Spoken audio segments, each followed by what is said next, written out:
ദുരന്ത മേഖലകളിലൊക്കെ തന്നെ വളരെ വ്യാപകമായ അന്വേഷണം നടക്കുകയാണ്. ഹാഷ്മി താജ് ഇബ്രാഹിം നമുക്കൊപ്പം ചേരുകയാണ്.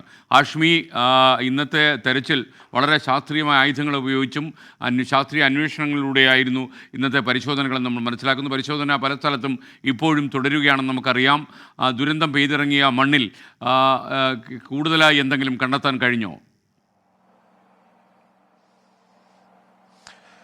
SKN സാങ്കേതികമായി ഇപ്പോൾ നടക്കുന്നത് മൃതദേഹം തേടിയുള്ള പരിശോധന തന്നെയാണെങ്കിലും മാനസികമായും മാനുഷികമായും അതങ്ങനെ പറയാൻ പറ്റാത്ത കാരണം രക്ഷാദൗത്യം എന്ന വാക്ക് തന്നെ തുടർന്നും ഞാൻ ഉപയോഗിക്കുകയാണ്. SKN അതിൽ വലിയ അർത്ഥമില്ല എന്ന് ഇവിടുത്തെ ആൾക്കാർ പറയുന്നുണ്ട്. ഇവിടുത്തെ രക്ഷാദൗത്യ പ്രവർത്തകരൊക്കെ പറയുന്നുണ്ട്. ഇനി ജീവനോടെ ആരെങ്കിലും ഈ മണ്ണിൽ അല്ലെങ്കിൽ മിറക്കൽ ഉണ്ടാവണം. നേരത്തെ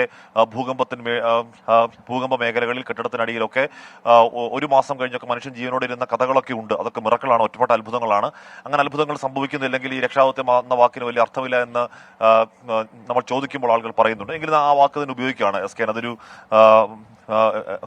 മൃതദേഹത്തിന്റെ തെരച്ചിൽ എന്ന് പറയാൻ ബുദ്ധിമുട്ടുള്ളതുകൊണ്ടാണ്.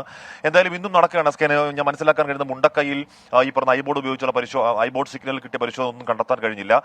ഐബോർഡ് വരുന്നതിന് മുൻപ് തന്നെ രക്ഷാദൗത്യ പ്രവർത്തകർ ഈ മുണ്ടക്കൈ ആ മേഖല ഇനി എന്താണ് പുഞ്ചിരിമട്ട മേഖല ഇനി അവിടെ എന്തെങ്കിലും തരത്തിലുള്ള റിക്കവറി ഉണ്ടാവാൻ ഇടയില്ല എന്നൊരു നിഗമനത്തിലേക്ക് എത്തുന്നു. ഇന്നലെയൊക്കെ വ്യാപകമായ പരിശോധന എന്ന് പറഞ്ഞാൽ SKN ഈ 6 മേഖലകൾ തിരിച്ച് 40 സംഘങ്ങളായി തിരിഞ്ഞുള്ള അതിശക്തമായ പരിശോധന 2 ദിവസമായി നടക്കുകയാണ്. ഇന്നലെ ഒക്കെ നടന്ന പരിശോധനയിൽ കൂടുതൽ ഒരു പരിശോധന അവിടെ നടത്താനില്ല. അവിടെ ഇനി ബോഡികൾ റിക്കവർ ചെയ്യാൻ ഇടയില്ല എന്നതിലേക്ക് തന്നെ ഏതാണ്ട് നിഗമനത്തിലേക്ക് തന്നെ കാര്യങ്ങൾ എത്തുകയാണ്. പക്ഷേ അപ്പോഴും നിർത്തിവെക്കുക എന്ന തീരുമാനത്തിലേക്കൊന്നും എത്തുന്നില്ല. ഏറ്റവും പ്രധാനം SKN ഇനി വരും ദിവസം ഈ മണിക്കൂറുകളിൽ വരും ദിവസങ്ങളിൽ ചൂരൽമല നമ്മൾ നിൽക്കുന്ന ഈ ചൂരൽമല കേന്ദ്രീകരിച്ചും ചാലിയാർ പുഴയുടെ 40 കിലോമീറ്റർ കുറച്ചുകൂടി ആഴത്തിൽ വനമേഖലയൊക്കെ കേന്ദ്രീകരിച്ചു വലിയ തോതിൽ പരിശോധന നടത്താനാണ് ഇപ്പോഴുള്ള ആലോചന. ചൂരൽമലയിൽ ഇപ്പോഴും മൃതദേഹാവശിഷ്ടങ്ങൾ ഉണ്ട് എന്ന് സംശയിക്കുക, അല്ലെങ്കിൽ മൃതദേഹങ്ങളുണ്ട്, അല്ലെങ്കിൽ മൃതദേഹ ഭാഗങ്ങളുണ്ട് എന്നിപ്പോഴും സംശയിക്കുന്നുണ്ട്. നമ്മൾ രാവിലെ കണ്ട ആ ദുർഗന്ധം, അതിനുശേഷം അവിടെ നിന്ന് പരിശോധന, അവിടെ സ്നിഫർ ഡോഗ് ഒക്കെ എത്തിയിരുന്നു, അവിടെ ഒന്നും കണ്ടെത്താൻ കഴിഞ്ഞില്ല. പക്ഷേ SKN ആ സമയം അവിടെ നിൽക്കുമ്പോൾ അവിടുന്ന് ഒരു കുഞ്ഞു കൊലുസ്, പാദസരം എന്നൊക്കെ പറയുന്ന അത് കിട്ടിയ ഒരാൾ എടുത്ത് കാണിച്ചിരുന്നു. വലിയ വേദന ഉണ്ടായി. ആ കൊലുസിന്റെ ഉടമ ഇപ്പോൾ ഉണ്ടോ, ആ കുഞ്ഞ് ഇപ്പോൾ ഉണ്ടോ ഇല്ലയോ എന്നുള്ള കാര്യത്തിൽ. അങ്ങനെ ഒരുപാട് വേദനാ കാഴ്ചകൾ നമ്മൾ ഇവിടെ നിൽക്കുമ്പോൾ ഒന്നിന് പിന്നാലെ ഒന്നായി വീട്ടിൽ നിന്ന് എല്ലാവരും മരിച്ചവർ, ഒറ്റയ്ക്കായി പോയവർ, അച്ഛനും അമ്മയും മരിച്ചവർ, ഭാര്യയും മക്കളും മരിച്ചവർ, അങ്ങനെ ഒറ്റപ്പെടലിന്റെ പരമമായ ഒറ്റപ്പെടലിന്റെ എത്രയെത്ര വേദനാ കഥകൾ നമ്മൾ ഇവിടെ നിൽക്കുമ്പോൾ അത് ഓരോ അനുഭവമാണ്, ഓരോ വിധി എന്നൊക്കെ നമ്മുടെ പഴമക്കാർ പറയുന്ന മട്ടിൽ. പക്ഷേ അവരെ ചേർത്ത് പിടിക്കുക എന്നുള്ളത് അതിപ്രധാനമാണ്. SKN ഇതിപ്പോൾ ചാലിയാർ കേന്ദ്രീകരിച്ച പരിശോധന, ഐബോർഡ് വെച്ചുള്ള പരിശോധന വ്യാപകമായി തന്നെ തുടരാൻ തന്നെയാണ് തീരുമാനം. ഏതെങ്കിലും തരത്തിൽ സിഗ്നൽ കിട്ടുകയാണെങ്കിൽ അവിടെയൊക്കെ പരിശോധിക്കണം. പക്ഷേ ഈ മുണ്ടക്കയിലെ ആദ്യ സിഗ്നൽ അല്ല, അതിനു മുമ്പ് സിഗ്നൽ കിട്ടിയത് പരിശോധിച്ചപ്പോൾ പോലും അങ്ങനെ കണ്ടെത്താൻ കഴിയുന്നില്ല. അപ്പോൾ നമ്മൾ ശിരൂര് കണ്ടതുപോലെ ഇത് ഒരു ലോഹഭാഗം എന്ന് കൃത്യമായി പറയുന്ന രീതിയിലുള്ള സിഗ്നൽ അല്ല ഈ റഡാർ സിഗ്നൽ പരിശോധിക്കുന്നത്. അത് ഒരുപക്ഷെ മനുഷ്യനാകാം, ഒരു ബോഡിയാകാം, അല്ലെങ്കിൽ ബോഡി പാർട്ടാകാം. അങ്ങനെയൊക്കെയുള്ള അനിശ്ചിതത്വമുള്ളത് കാരണം എല്ലാ സിഗ്നലിന്റെയും വിശദാംശങ്ങൾ ഈ കമ്പനി നമ്മളോട് പറയുന്നുമില്ല. SKN ഇപ്പോൾ പുത്തുമലയിൽ ഒരു കൂട്ട സംസ്കാരം നടന്നുകൊണ്ടിരിക്കുകയാണ്. സർവമത പ്രാർത്ഥന അടക്കം അവിടെ നടന്ന് അവിടെ ആഴത്തിൽ നീളത്തിൽ കുഴികൾ എടുത്തുകൊണ്ട് അവിടെ മൃതദേഹ ഭാഗങ്ങൾ കൂടി ഇന്ന് അവിടെ സംസ്കരിക്കുകയാണ്. അത്തരത്തിലുള്ള തിരിച്ചറിയാത്ത മൃതദേഹങ്ങളുടെ കൂട്ട സംസ്കാരങ്ങൾ ഇനിയും നമ്മൾ ഈ ദിവസങ്ങളിൽ ഈ മണ്ണിലൊക്കെ പ്രതീക്ഷിക്കണം. അതിനിടയിലും ചില കൺഫ്യൂഷനൊക്കെ ഉണ്ടാവുന്ന SKN ഇന്നിപ്പോൾ ഒരാൾ വിളിക്കുന്നുണ്ട്. അയാളുടെ ചിറ്റപ്പൻ്റെ അച്ഛൻ്റെ അനിയന്റെ പേര് രാജൻ എന്നാണ്.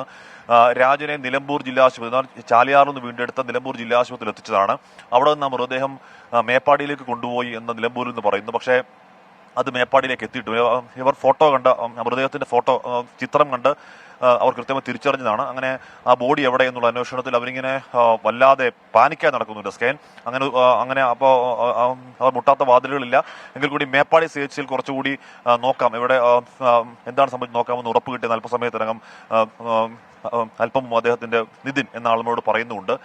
ഏറ്റവും പ്രധാനം SKN ഇനി മുന്നോട്ടുള്ള ഇതിപ്പോൾ 6ാം ദിവസമാണ്. SKN നമ്മൾ പറയുന്നത് സങ്കടമുണ്ടെങ്കിൽ കൂടിയും പല സ്ഥലങ്ങളിലും ദുർഗന്ധം ഉയരുന്ന പശ്ചാത്തലം ഉണ്ട്. 6ാം നാളാണ്. ഇപ്പോൾ ചാലിയാറിൽ നിന്ന് കിട്ടുന്ന മൃതദേഹങ്ങളൊക്കെ അങ്ങേയറ്റം വല്ലാത്ത അവസ്ഥയുള്ള മൃതദേഹങ്ങൾ കിട്ടുകയാണ്.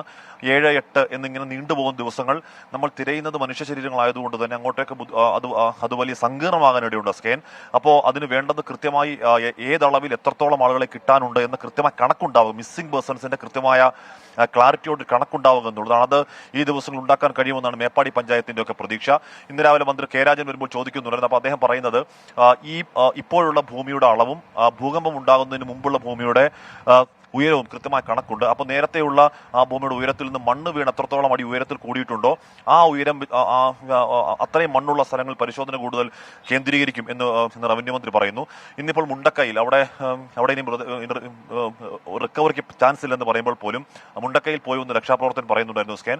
അവിടെയാണെങ്കിൽ അവിടെ ഒരു വീടിൽ നേരത്തെ ഒരു വീടിരുന്ന സ്ഥലത്ത് വലിയ തോതിൽ ദുർഗന്ധമുയരുന്നു. അവിടെ JCB ഉപയോഗിച്ച് പരിശോധിച്ചപ്പോൾ നാളെ നടക്കാനിരിക്കുന്ന ഒരു കല്യാണക്കുറി അവർക്ക് അവിടെ നിന്ന് കിട്ടുന്നുണ്ട്. ഒരു പേരൊക്കെ അവിടെ നിന്ന് കിട്ടി. പക്ഷേ അദ്ദേഹം പറയുന്നത് അവിടെ 8 അടി ആഴത്തിൽ എന്ന് പറഞ്ഞാൽ 8 അടിയോളം പൊക്കത്തിൽ ഈ കട്ടച്ചെളിയാണ്. കട്ടച്ചെളി എന്ന് പറഞ്ഞാൽ കാല് പൂണ്ടുപോയാൽ പിന്നെ പുറത്തെടുക്കാൻ കഴിയാത്തവണ്ണം നമ്മളെ വലിയ ചെളിയാണ്. അപ്പോൾ അവിടെയുള്ള പരിശോധന ഇപ്പോൾ തുടരുന്നുണ്ട്. പക്ഷെ ഒന്നും ദുർഗന്ധമല്ലാതെ ആഴത്തിൽ ഒന്നും കണ്ടെത്താൻ കഴിഞ്ഞു. പക്ഷെ അദ്ദേഹം ഉറപ്പ് പറയുന്നത് അവിടെയുള്ള ഒരാളുണ്ട് എന്ന് ഉറപ്പ് പറയുന്നത്. അങ്ങനെ കുറേയധികം ഉറപ്പുകൾ കേൾക്കുന്നു.